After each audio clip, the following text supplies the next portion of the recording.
What's up, everybody? Ben Rasa here for Odd Chopper, bringing you all things college football week 3. We've got marquee matchups across the country. Teams looking to remain undefeated. Teams looking to avoid that second loss and everything in between. One of those big matchups, BYU and Oregon. BYU's looking to stay unbeaten.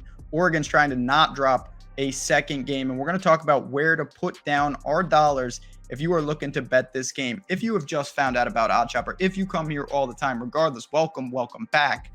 Hit that like button if you want to support the stream and subscribe to this channel. Take a look at what we've got going on. It's a great community. We're growing quickly, and I have a feeling you're going to want to be part of it. We certainly want you along for the ride. A lot of good stuff happening here, including talking about some of the deals across the industry. When these sports books offer money to get in, to sign up, it's something you really want to consider, and BetMGM is doing just that. You can go to the link in the description of this video or the pinned comment. It's right there, and you're going to see the Bet 10 win 200 if either team scores a touchdown. So let's talk about this.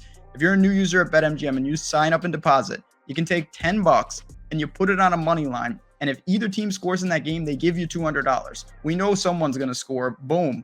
Easy money once a touchdown is had. $200 to the bankroll. Maybe you use it on this BYU and Oregon game because there's going to be points. There's no doubt about that. It's a really good opportunity. If you're looking to add a book or you just haven't signed up over there, this would be the time to do it. It really is good value. Now, where are we putting our money? Let's take a look. Quack, quack, quack. The Ducks, -3.5. It's a tough game. I won't lie. This is one. BYU's been really impressive. They got through a big test. They were at home, though, in overtime against Baylor. They rolled in their first game. They've got experience at quarterback. Jaron Hall, I really respect him. 261 yards and a touchdown versus a tough Baylor defense. And that was without his two playmakers. Nakua and Romney on the outside did not play. Are they going to play? I don't know. Every week it seems like, oh yeah, they're trending upward, and then they are not on the field. I'm not sure. We have to keep an eye on that. Certainly, if BYU gets them back, it can only help them offensively. They did not play with them in the Baylor game. Defensively for BYU, they basically returned intact from last year. A lot of experience up and down that roster. It's been good. It hasn't been great by any stretch, and they're a solid unit. 3.6 yards per rushing attempt. That's 54th in the country, middle of the pack. They're a good unit. I'm not sure exactly what Baylor will be. I thought they'd be a pretty good test for them, and they were. But I do think Oregon's going to challenge them in some different ways. So we know BYU's a solid team.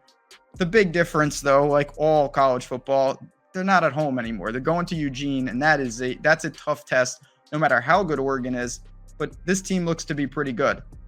They're 1-1, and they're one of the strangest evaluations that we can see. So, week 1, they lost 49-3, but they played Georgia. Week 2, they won 70-14, but they played Eastern Washington, an FCS school. We just have no idea. Clearly, they're somewhere in between those two teams, as is basically everyone in the country, because Georgia might be the best team and Eastern Washington's an FCS team. But when I look at Oregon, I'm going to focus more on the Georgia game than what they did. Yeah, they hung 70 points, and we know that they can do that. The Georgia game, they only scored 3 points. But I want to talk about, and shout out to Matt Gajeski on this very channel who alerted me to this. Let's dive into Oregon's drives in that game. Their second drive, Bo Nix, interception on the Georgia 8-yard line. Their third drive, interception on the 22nd-yard line. Then they kicked a field goal. They ended the half on the Georgia 36-yard line. In the second half, they drove it down to the 2-yard line, and they couldn't get in.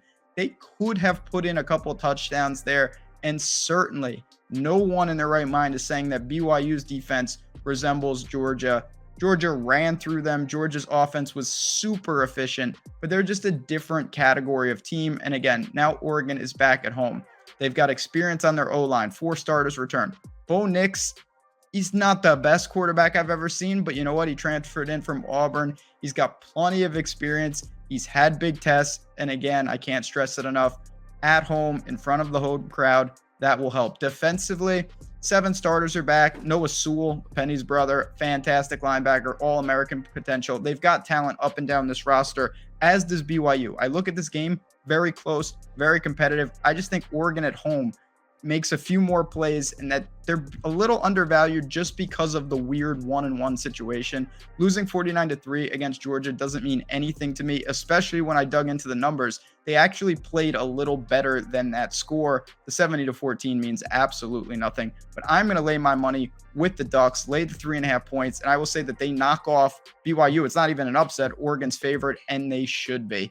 Can't wait to see this game. If you're looking for more picks, though, if you want to see all the breakdowns of the college football, check out this channel. We've got you covered. Breakdowns across the country, all the big games, rapid fire, picks, breakdown, everything that you want.